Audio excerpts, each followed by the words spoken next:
तो उसमें ये सवाल उठाना कि चीनी सेना हमारे जमीन पर आ गई और हम सोते रहे, ये सरकार पर सवाल नहीं होता है, ये सेना पर ही सवाल होता है, क्योंकि पेट्रोलिंग की ड्यूटी सरकार की नहीं होती है, सेना की होती है।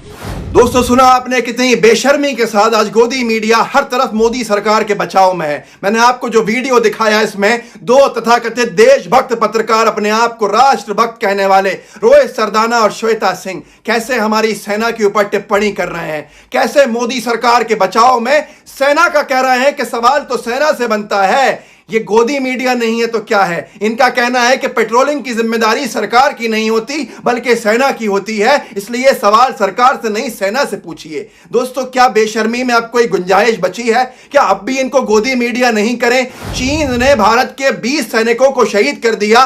45 साल में पहली बार ऐसा हुआ, और यह कब संभव हुआ? जब मोदी सरकार सत्ता में है, क्योंकि इनको मालूम है अब देश भर के अंदर मोदी सरकार से सवाल होने लगेंगे, मोदी सरकार सवालों के कटघरे में खड़ी कर दी जाएगी। इसलिए इन्होंने अपना प्रोपेगेंडा शुरू कर दिया कि भाई सवाल तो सेना से होगा, सेना की जिम्मेदारी है पेट्रोलिंग की। 6 साल से इसी तरह से गोदी मीडिया बराबर मोदी सरकार को बचाती है, नहीं तो मोदी सरकार कहीं की नहीं हो। दोस्तों, पहले पाकिस्तान से हमला होता था, अब पाकिस्तान के साथ साथ नेपाल और चाइना भी हम पे हमला कर रहा है। तो यह मजबूत हुआ देश या देश को कमजोर कर रही है मोदी सरकार? कभी आपने कोई डिबेट नहीं सुना, क्योंकि यह गोदी मीडिया है। बड़ी तकलीफ होती है जब इनको गोदी कह दो, क्योंकि ये कहते हैं कि भाई हमें आप अपशब्द कह रहा हो, इनके लिए गोदी मीडिया कहना गलत है। तो क्या कहें इनको? ये निष्पक्ष पत्रकार है? ये क्या स्वतंत्र पत्रकार है? क्या ये निडर पत्रकार है? क्या ये सरकार सवाल करने वाले पत्रकार हैं? दोस्तों, कितनी बेशर्मी की बात है कि आज जब इतना ज्यादा नाकामी है, रक्षा मंत्री वर्चुअल रैली कर रहे हैं चीन की तरफ बोलने के बजाय, और उस वक्त में, ऐसे वक्त में मोदी सरकार के बचाव में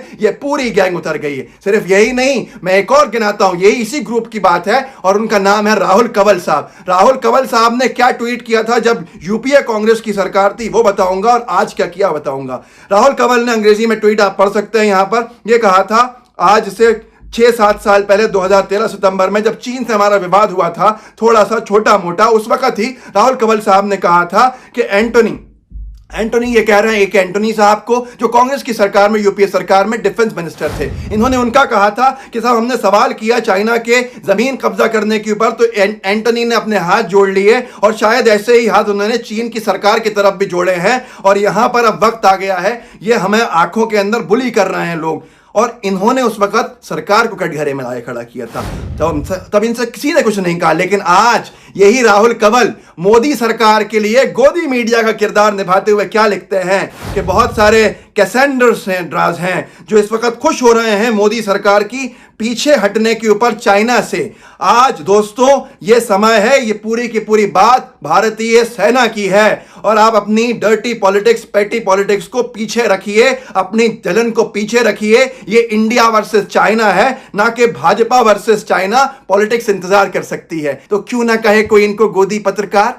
भारत की सरकार जब कांग्रेस की थी, तब ए के एंटनी से सवाल कर रहे थे, उनको बुरा भला कह रहे थे, खुद राजनीति कर रहे थे। आज जब मोदी सरकार है, तो राहुल कंवल साहब का कहना है कि अपनी डर्टी पॉलिटिक्स मत कीजिए, ये भारत चाइना की लड़ाई है, इंडियन आर्मी की लड़ाई है, ना कि भाजपा और चाइना की। इसके बाद भी अगर किसी को लगता है कि इस वक्त पत्रकारिता जिंदा है, तो दोस्तों आप खुद पत्रकार बन जाइए और आप अपने सवाल खुद पूछिए, क्योंकि इस तरह से ये मीडिया, अगर आपको इनसे उम्मीद है तो बहुत अफसोस की बात है। दोस्तों, ये सिर्फ और सिर्फ मोदी सरकार का बचाव करता है। दोस्तों, अगर मोदी सरकार के बचाव इन्होंने नहीं किया होता तो अब तक सरकार बची भी नहीं होती। क्यों? हर मोर्चे पे ये सरकार फेल है।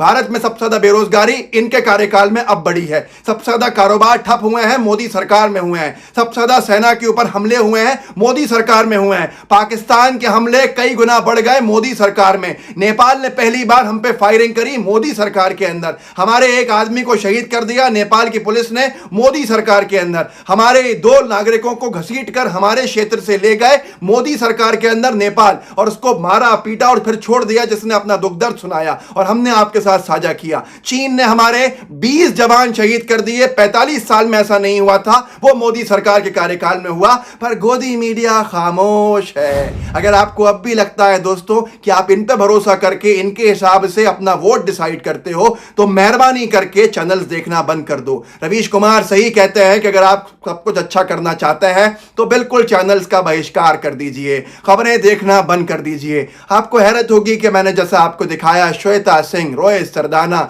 और ऐसे ही राहुल कंवर, ये तमाम लोग मोदी सरकार के समर्थन में है। अर्नब गोस्वामी, अमीश देवगन, सुधीर चौधरी को आप सुन लीजिए, आपको ऐसा लगेगा जैसे चाइना पे उल्टा हमने हमला किया है, चीन ने हम पे हमला नहीं किया है। ये सिर्फ मोदी भक्ति में डूबे हुए हैं। पर दोस्तों, आपको खुद समझना पड़ेगा कि क्या इनके लिए मोदी सरकार बड़ी है या देश बड़ा है। जो कहकर आए थे मोदी जी कि देश नहीं झुकने दूंगा, 56 इंच की छाती है, उन लाल आंखों का इंतजार आज देश कर रहा है। कब दिखाएंगे लाल आंखें? राजनीति बहुत हो गई, गोदी मीडिया का समर्थन भी एक्सपोज होता जा रहा है। हमें उम्मीद है कि सरकार अब कुछ कदम उठाएगी। अगर सही लगे तो वीडियो को शेयर कीजिएगा, रीच कम हो गई है, चैनल को सब्सक्राइब कीजिए, बेल आइकन दबाइए।